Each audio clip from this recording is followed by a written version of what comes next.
ตัดเขาเด้อวิทำมาสวยไปโอ้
ได้กี่ร้อยตัดเขามาท่านแล้วอยู่วันที่30คนแรกจะได้ข่าวชั้นบางงานคุณยังร้ายอยู่นี่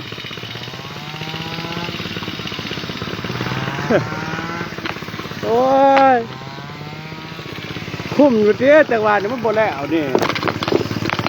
เพราะมันเขื่องน้ำพ้นโอ้ตัดเขาตัดหญ้าตัดเขาอาจารย์เลยตัดเขาถ้าเขาทางหญ้าน้ำแน่แล้วปลาปนกันไปแล้ว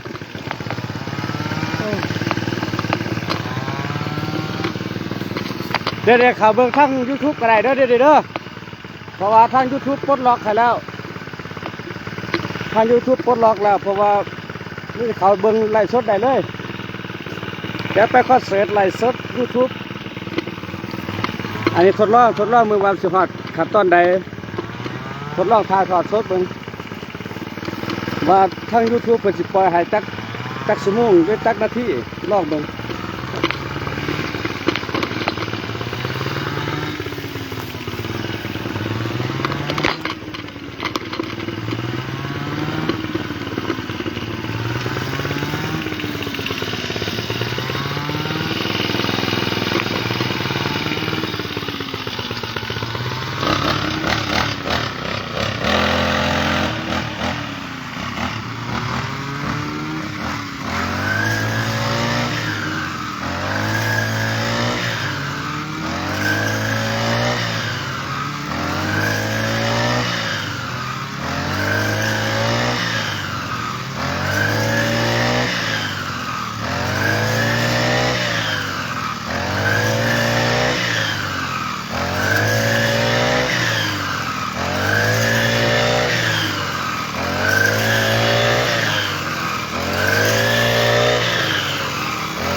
ยแดด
ตัดเขาจะลองออกอากาศไล่สดเฟซบุ๊กแล้วก็ยูทูบเบิ่งว่าเพิ่นสิให้จักนาทีถูกไหมเพิ่นสิให้ได้บ่ชั่วโมงหนึงลองเบิ่งทดลองเบิ่งเพราะว่ามันสิไล่สดออกทาง YouTube เลย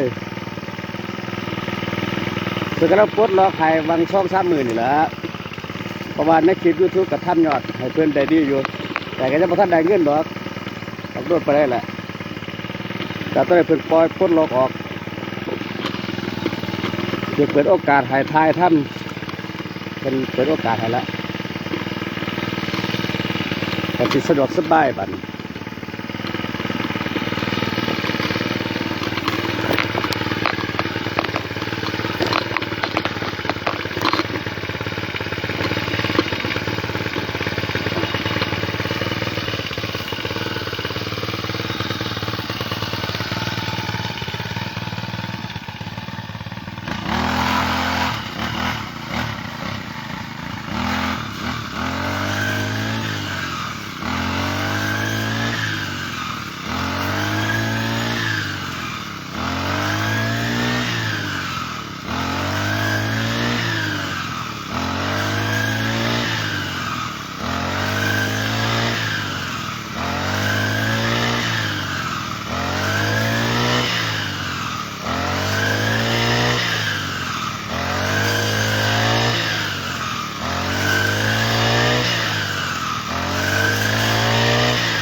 กี่ยวหรอวะ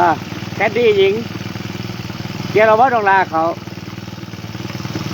ถ้าเกี่ยวมันเกี่ยวสะอาดเด้อ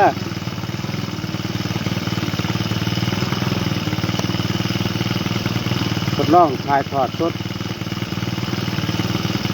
เพราะว่าจะไปใช้เฟซบุ๊กได้คุณทดลองทดลองว่ามันจะได้จักนาทีจักชั่วโมง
ก่อน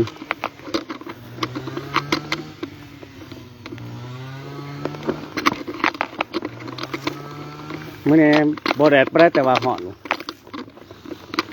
ลมมันนิ่ง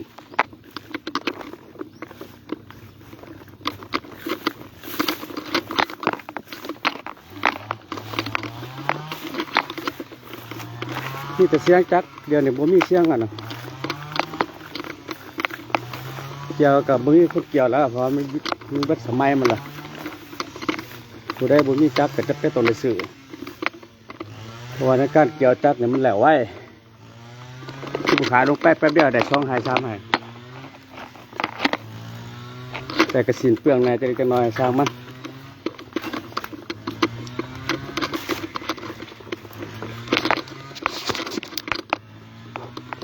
พักผ่อนสวย